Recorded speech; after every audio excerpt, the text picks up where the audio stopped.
Los síntomas se repiten en miles de personas a lo largo del planeta.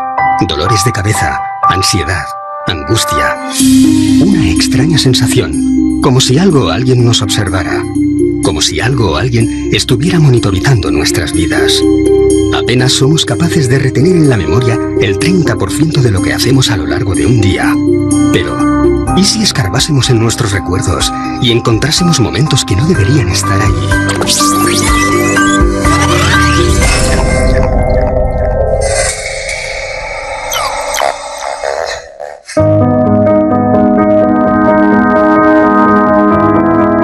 Los relatos sobre personas supuestamente raptadas por seres extraterrestres vienen repitiéndose desde hace décadas.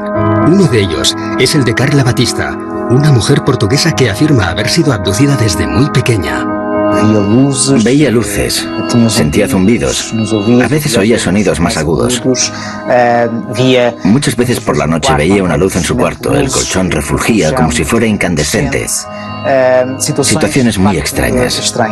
Era una chica retraída y cada vez tenía menos amigos. Con el paso de los años, esta situación comenzó a afectar seriamente a su vida social, por lo que acudió a distintas terapias en busca de ayuda. Carla fue enviada por el grupo de estudio de ufología para realizar una sesión.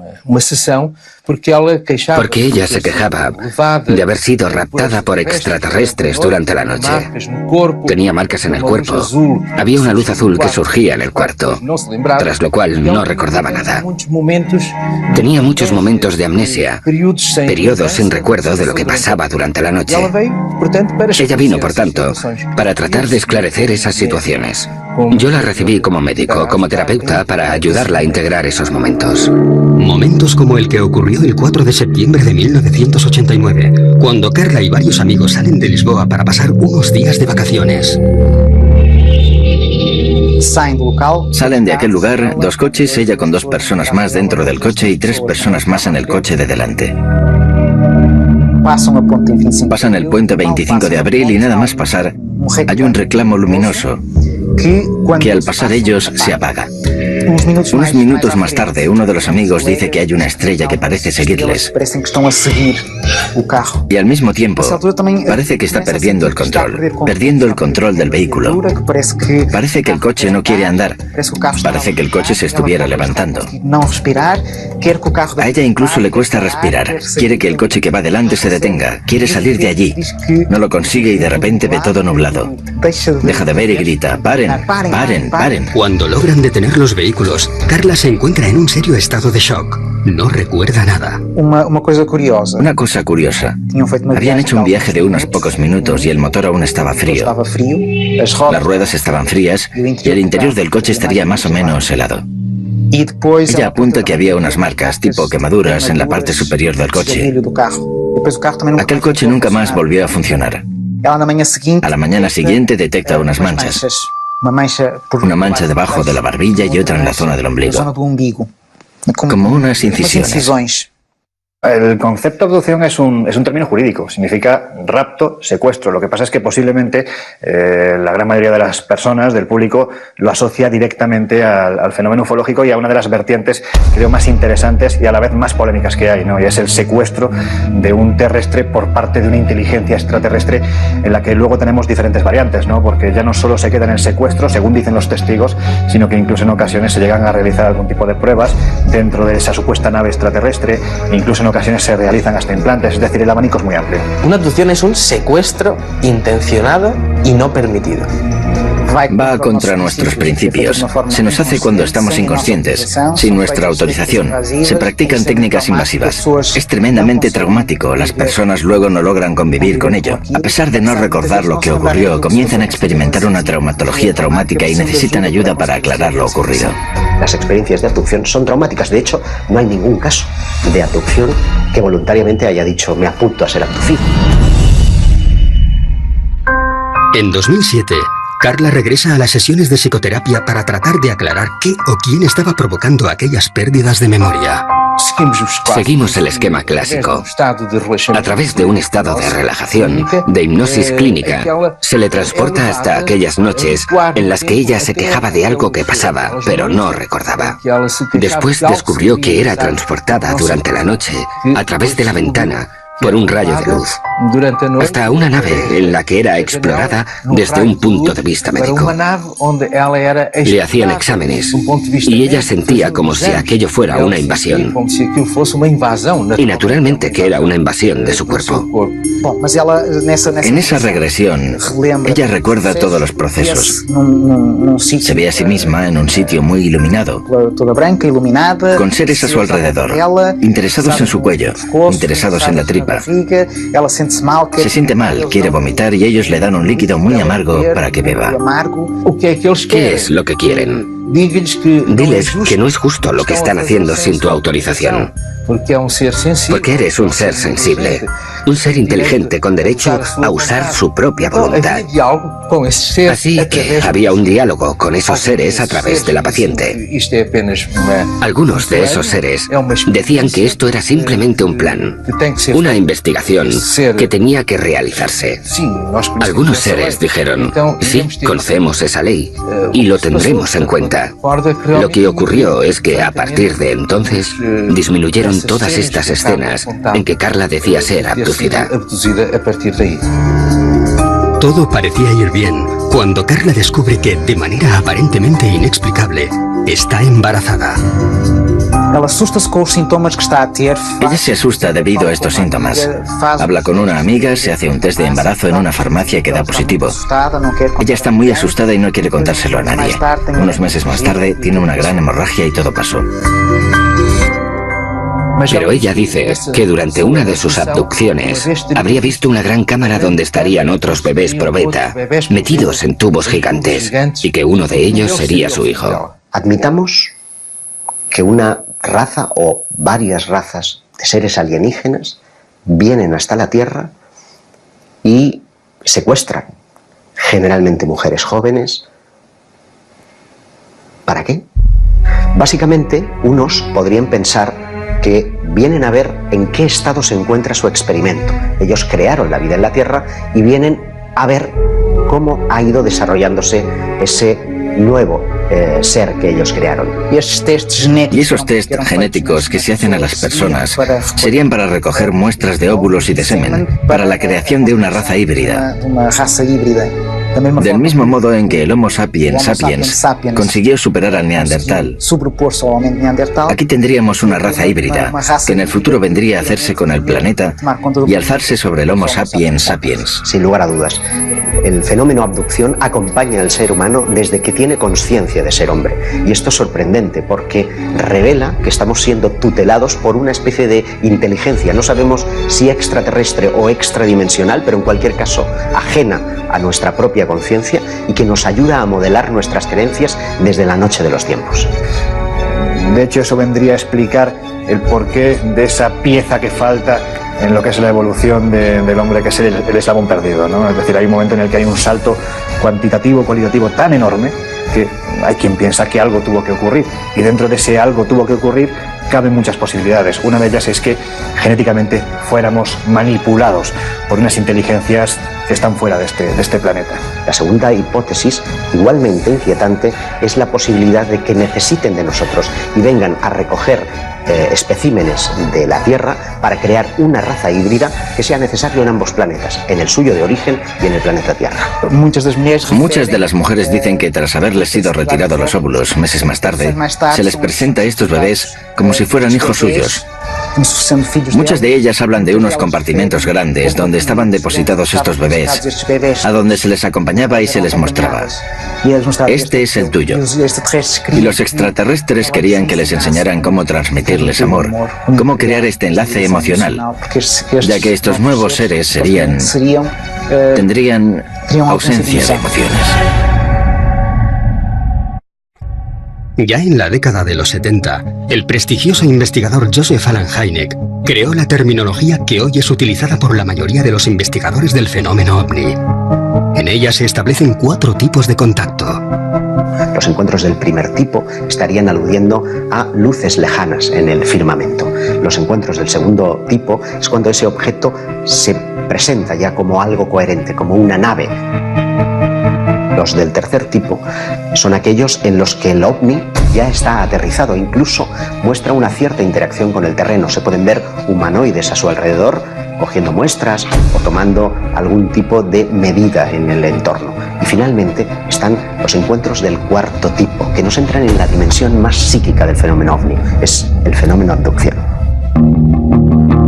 En 1961, Barney y Betty, un matrimonio de New Hampshire, observan una luz en mitad de la noche. Viajaban en coche, de regreso de sus vacaciones en Canadá.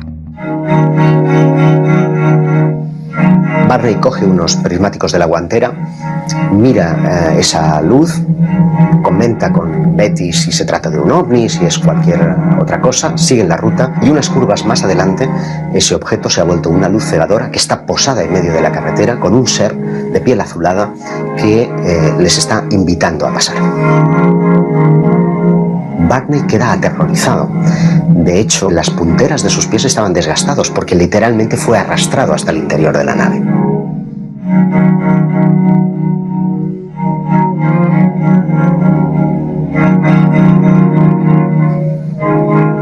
Años más tarde, en 1966, la pareja acude a terapia. Desde aquel extraño suceso, ambos sufrían pesadillas muy similares. Fueron atendidos por el Dr. Benjamin Simon, quien les sometió a distintos procesos de hipnosis. Hacen sesiones de hipnosis, sesiones separadas, cada uno en su sesión y ambos relatan lo mismo. A pesar de las constantes protestas del matrimonio, dentro de la nave fueron separados. Betty relató cómo le colocaron una potente luz sobre la cara, tras tumbarla sobre lo que parecía ser una camilla de operaciones.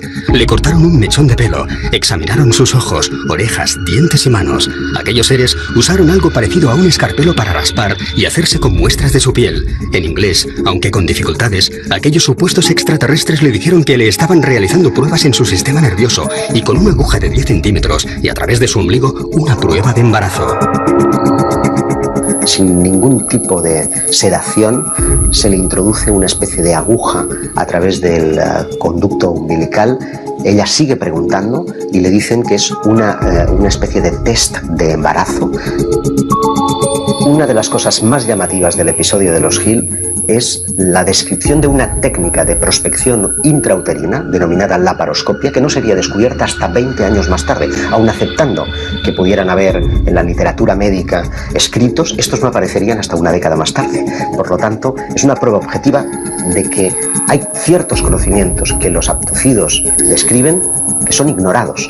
La abducción de Barney y Betty Hill tuvo un impacto importante en la ufología porque fue la primera vez que se reconoció la posibilidad de que estos seres interactuaban con nosotros, que de alguna forma íntima nos estaban vigilando, siguiendo y posiblemente nos estaban manipulando a un nivel biológico o incluso genético. Fue la primera vez que la mayoría de las personas que seguían estos temas se sentían vulnerables posiblemente porque parecía que los ovnis habían entrado en sus vidas personales. El estudio de las abducciones es tremendamente monótono. Todos los episodios tienen un modus operandi que es prácticamente idéntico. El protagonista suele estar conduciendo generalmente de noche. De repente, una luz lejana se hace presente, él la observa y a continuación esa luz ya está posada en el suelo. Unos seres le invitan en unos casos, en otros son forzados al interior de lo que ya es claramente una nave y allí son sometidos a todo tipo de experimentos, de reconocimientos médicos, de un chequeo muy general pero con un punto común, y es que todos ellos tienen un interés fundamental en la genética, en la reproducción. Lo que suelen decirnos los protagonistas de estos incidentes es que después de su experiencia la sensación es la de estar controlados, la de estar sirviendo información vía monitoraje de sus actividades a lo largo del tiempo. Y esto explica el por qué en muchos casos de abducción parece haber una especie de recurrencia en el individuo. Generalmente hay un primer caso que suele ocurrir en la niñez, alrededor de los 8 y 12 años, y posteriormente suelen irse produciendo otras visitas parecidas a lo largo de su vida. Esto significa que existe un estudio previo de todos los seres humanos por parte de estas entidades y que eligen a uno de ellos porque les interesa algo que tienen ellos. Es decir, con un muestreo de 7.000 millones de personas, cada uno con nuestro ADN y cada uno con nuestra personalidad, les interesa algo que tienen. y ese algo lo están controlando y monitorizando durante el resto de su vida. Posteriormente, hay otro elemento común en las abducciones, y es que el testigo no recuerda esta hasta tiempo después. Incluso tienen que entrar en escena hipnoterapeutas, que son los que le traen al presente ese recuerdo del pasado, y a partir de ahí la vida del testigo cambia. El tiempo es muy importante en los casos de abducción, porque parece que los seres que tripulan las naves parecen jugar con él. Se produce lo que llamamos un tiempo perdido, es decir, el personaje, después de haber experimentado todo el proceso de abducción, no recuerdan nada. Es a partir de entonces, a veces motivados por sueños, por problemas en sus relaciones personales, que acude a un terapeuta. Y es en el transcurso del contacto con este terapeuta que se pone al descubierto lo que ocurrió en ese tiempo perdido. ¿Y realmente nos encontramos ante un plan genético ideado por seres provenientes de otro planeta? Casi un 2% de la población de algunas ciudades afirma tener síntomas de haber sido abducido, al menos una vez, a lo largo de su vida. Entre esos cientos de miles de personas, solo unos pocos afirman poseer algún tipo de prueba física, tras la manipulación a la que fueron sometidos. El tema de los implantes quizás sea el más interesante a nivel de abducciones por la prueba física que eso conlleva. Durante muchos años se ha expuesto que algunos abducidos dicen que han tenido diferentes marcas tras esas abducciones. Esas marcas que en algunos casos puede quedarse toda la vida o en algunos otros casos dicen que desaparecen. En la primavera de 2011 sale a la luz el caso de Ron Noel, un hombre que afirma haber sido abducido en repetidas ocasiones desde que tenía 9 años. Con una vida llena de lagunas y de momentos en blanco, acude a distintos especialistas, pero es en una sencilla revisión médica donde una radiografía hace saltar la sorpresa. Dentro del interior de su hueso, del hueso del cúbito, tenía una pieza metálica. Él no recordaba haber tenido ningún tipo de accidente, él no recordaba haber tenido ningún tipo de operación anterior y, bueno, pues el hecho es que estaba ahí. Ron, ante la falta de respuesta, se pone en contacto con Roger Lehr, un excéntrico especialista en extracción de implantes. Ya en las primeras pruebas realizadas, descubrirían que se encontraban ante algo distinto a todo lo estudiado hasta la fecha. Un detalle muy interesante es que se emitían ondas de radio. Pudieron comprobar cómo a través de un medidor de radio, pues aquel aparato estaba emitiendo una onda de radio. Quizá otra de las cosas más interesantes era que existe una capa de protección proteica alrededor de ese implante. En 2012, el mismo Roger Lehr realiza la extracción del implante y su posterior examen. Lo que se veía en ese microscopio electrónico es posiblemente el aparato más sofisticado que ha visto el hombre en toda su historia. Estamos hablando de un mecanismo prácticamente biológico. Tiene carácter metálico, pero cuando lo empiezas a ver, tiene características prácticamente de células. También muy interesante el hecho de la composición química, que tenía metales que están relacionados con la composición química de diferentes meteoritos encontrados en diferentes partes del mundo. Ese tipo de implantes llegan a disolverse, como si al contacto con el aire sufriesen un proceso de oxidación que fuese absolutamente colosal. Y esos implantes pues prácticamente desaparecen a los pocos minutos.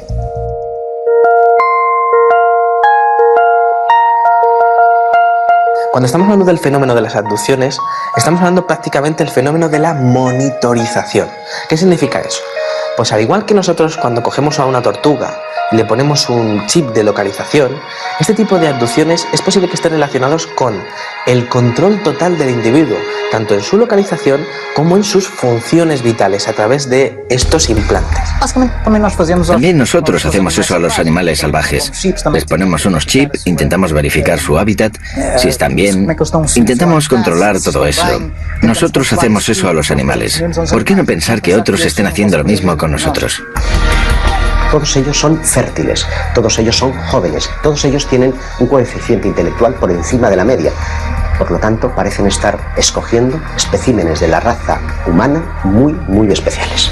Y creo que el futuro para los investigadores es poder trazar un perfil psicológico de todas las personas abducidas en el mundo y que se demuestre que hayan sido abducidas, y quizá también un perfil genético de salud para ver si existe algún tipo de conexión entre ellos que sea la clave para saber qué es lo que están buscando estas entidades. Un aspecto bastante negativo dentro de las abducciones. Las mutilaciones. Comenzaron a aparecer casos en los años 70 y 80 de mutilaciones. Mutilaciones concretamente de ganado. Las vacas aparecían con cortes quirúrgicos, ausencia de sangre en el cuerpo y ausencia de sangre en el terreno alrededor del animal. Cortes quirúrgicos, extracción de órganos concretos. Eran retirados unos y dejados otros. Se les sacaba a los ojos, partes del maxilar, orejas, todo de forma quirúrgica. Los cortes que aparecían en la piel de estos animales daban la impresión de haber sido hechos con un material abrasivo tipo láser, no identificado, y que todo el proceso habría sido realizado en un breve espacio de tiempo. Pero además de los animales, y esto es un fenómeno que ocurre, también hay casos de mutilación en humanos. Y ese es un aspecto que los investigadores, cuando comenzaron a prestar oído a estos relatos, creyeron que era tan brutal que ellos mismos no quisieron mostrar al público. Podría crear pánico. Incluso algunas autoridades con las que hablaron los investigadores no quisieron mover mucho el tema. No podían explicarlo, pero tampoco podían alertar a la población. Por tanto, esto nos da la idea de que podría haber por ahí alguna especie con no tan buenas intenciones, digámoslo así.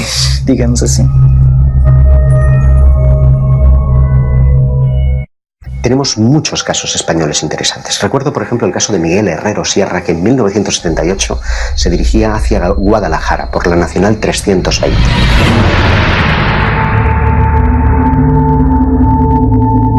Su vehículo comienza a comportarse de forma extraña. Fallan los sistemas electrónicos y la radio. Se detiene y decide salir en busca de ayuda.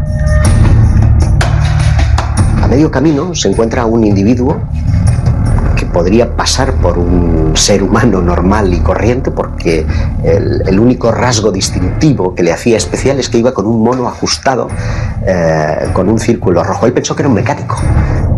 El caso es que este hombre le convence para que le siga, le lleva a un claro en el bosque, en donde encuentra una nave posada, dice que tiene forma de sombrero, que está a unos 10 metros por encima del terreno y que deja caer un rayo de luz hacia la superficie del terreno.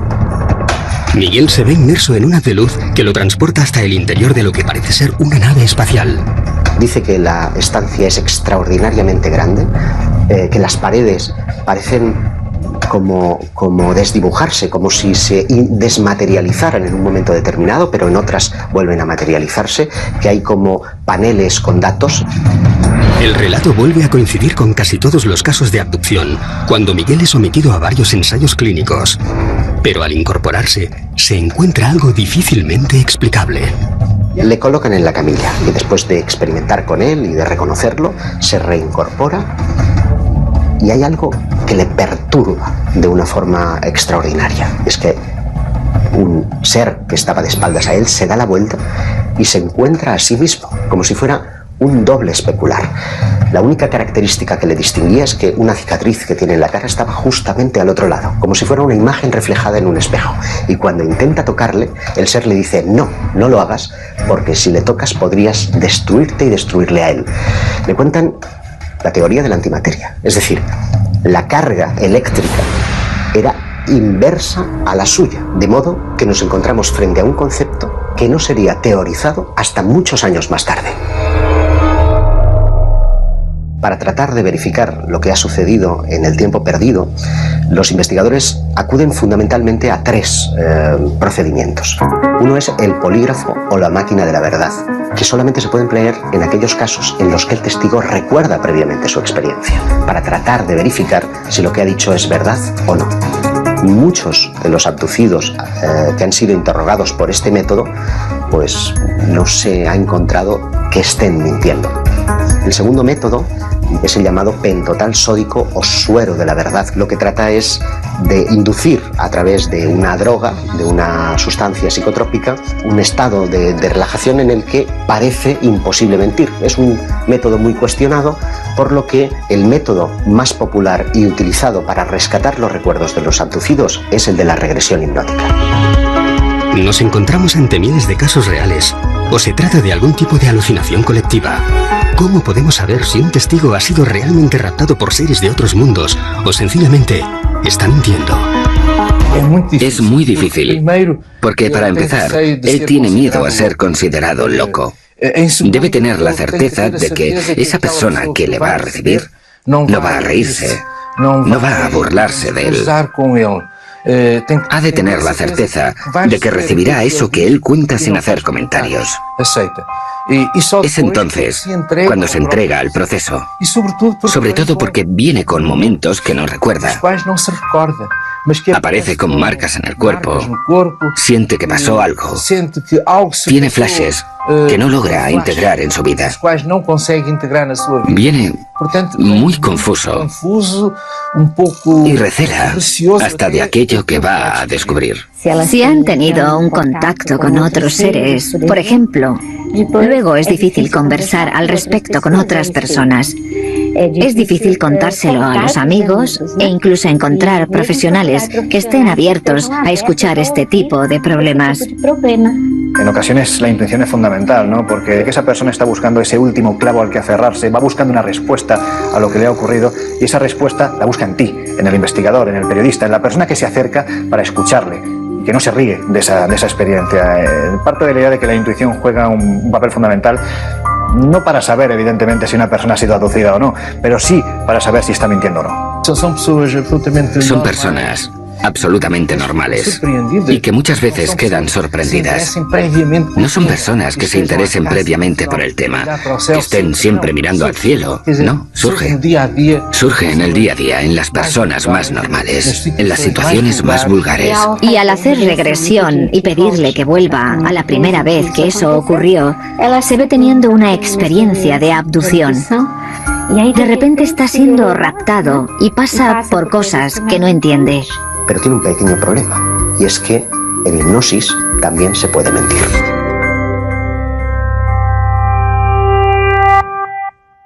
Todos los interrogantes y todas las teorías que surgen del fenómeno abducción tienen un mismo punto de partida, espacios de tiempo en blanco, minutos, días, semanas, meses o años que las víctimas aseguran ser incapaces de recordar. Nosotros tenemos estrategias para acceder a memorias profundas de nuestro inconsciente. Solo que intentamos no influenciar de ninguna manera en lo ocurrido. Decimos, por ejemplo, ve hasta la noche del 23 o 24 de julio. Intenta entender qué ocurrió. Describe qué es lo que ocurrió. Mira a tu derecha, mira a tu izquierda. ¿Cuándo sentiste eso? ¿Fue cuando estaba en la mesa de operaciones, por ejemplo? Sometido a una anestesia en un ambiente totalmente inhóspito. Muchas veces también identificamos experiencias con otros seres, de contacto con otros seres que no forman parte del mundo manifiesto tal y como lo conocemos en nuestra consciencia. Eso sí, puedo asegurar que es una experiencia de gran intensidad, de catarsis, de dolor. Cuando hay lugar para ello, de alegría. Cuando hay casos para ello, de miedo, de terror. Todo es vivido con mucha intensidad. El corazón late más deprisa, las manos transpiran. Cuando el testigo, la persona en este caso que ha sido víctima de una supuesta abducción, empieza a hablar, yo parto de la idea de que el primer sorprendido es precisamente el psiquiatra o el hipnoterapeuta que está llevando a cabo esta experiencia, porque lo que le están contando aparentemente no se corresponde con una persona ni que esté loca, ni que tenga algún problema mental, ni que esté mintiendo, ni que esté fabulando. Aparentemente hay algo real, y esto suele salir a través de los procesos de hipnoterapia. Esto debería ser estudiado. Intentar percibir qué hay detrás.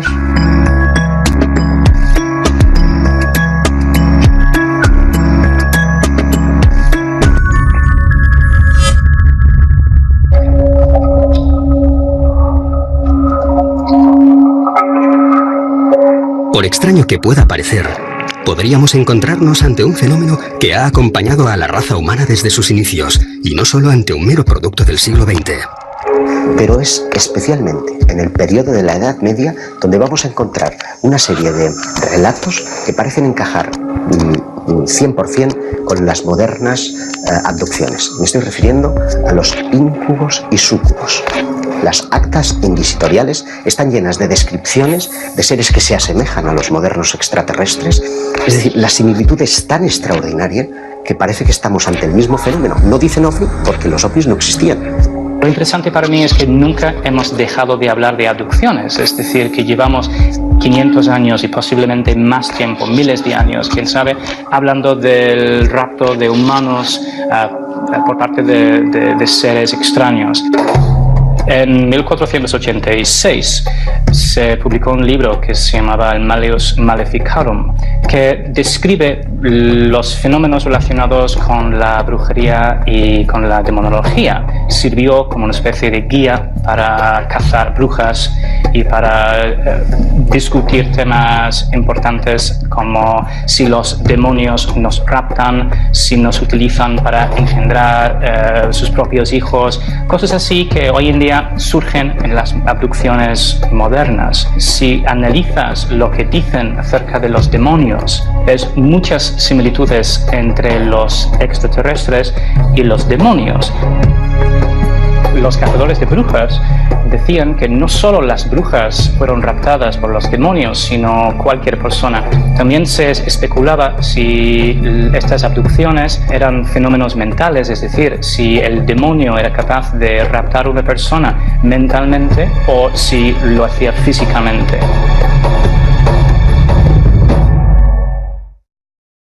Llegaron a 4 conclusiones. Primero, que a veces las abducciones de personas en el siglo XV eran fenómenos físicos y a veces fenómenos puramente mentales. También concluyeron que no había ninguna forma de predecir exactamente quién sería raptado por los demonios. También que estas abducciones podían ocurrir de forma visible o invisible, y también llegaron a la conclusión de que muchas personas son secuestradas contra su voluntad. Otras características de los demonios, según apuntaron los autores del Malleus Maleficarum, eran que cuando comunicaban no se les veía mover las bocas, es decir, que parecían comunicar de una forma misteriosa. Creían que el sonido les salía desde dentro sin tener que pasar por la boca. Esto se puede comparar con los seres extraterrestres que se supone que comunican de forma telepática. No existía la palabra telepatía en el siglo XV.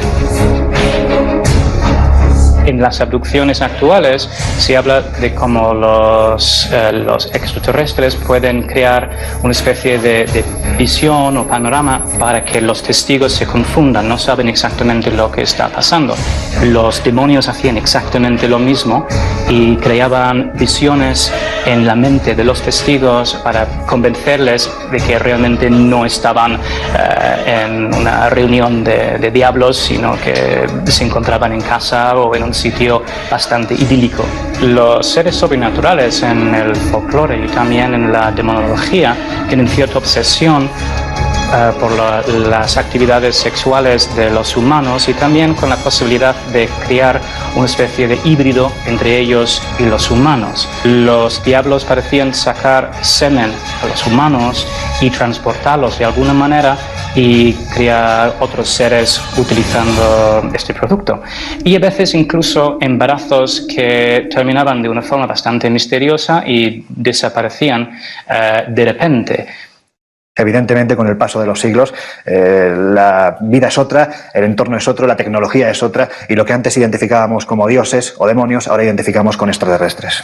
Ante el reto que suponen los viajes interestelares, algunos investigadores han sugerido si ellos, esos seres que llamamos extraterrestres, no estarían en realidad ya en nuestro mundo, desde la más remota antigüedad, que se hubieran quedado. Dentro de esa teoría prospera una que tiene que ver con el mundo intraterrestre. En 1985, Xavier Claret, fotógrafo profesional, sube al Monte del Montseny en Cataluña para cubrir un reportaje sobre el dolmen de Vallgorguina. Sin saber cómo, se ve rodeado por una densa niebla. Cuando se estaba aproximando al dolmen, siente un olor fétido, como a huevos podridos, y pierde el conocimiento. Según el relato de Xavier, parece como si fuese arrastrado por algo o por un grupo de personas hasta el interior de una cueva. Y es curioso porque cuando lo recobra, a su alrededor hay unos seres de aspecto monstruoso, con la piel viscosa que están colocando un líquido ámbar en su piel, y uno de ellos parece estar manipulando el dispositivo de cámara. De modo que lo que nos lega son dos polémicas fotografías que muestran planos muy desenfocados de lo que en apariencia son las manos de estos seres intraterrestres y una cabeza distorsionada. El relato es 100% real. Xavier fue sometido a regresión hipnótica, fue sometido al polígrafo y a la prueba del pentotal. Él describe a los seres de 1,20 m aproximadamente, como con carnes muy flácidas, muy viscosos y de aspecto monstruoso, y además con un olor verdaderamente fétido. El rostro parece tener como una especie como de antenas o algo parecido, con unas orejas como muy caídas, muy viscosas, y lo que son los ojos son prácticamente como dos botones estirados en el rostro. Seres verdaderamente monstruosos.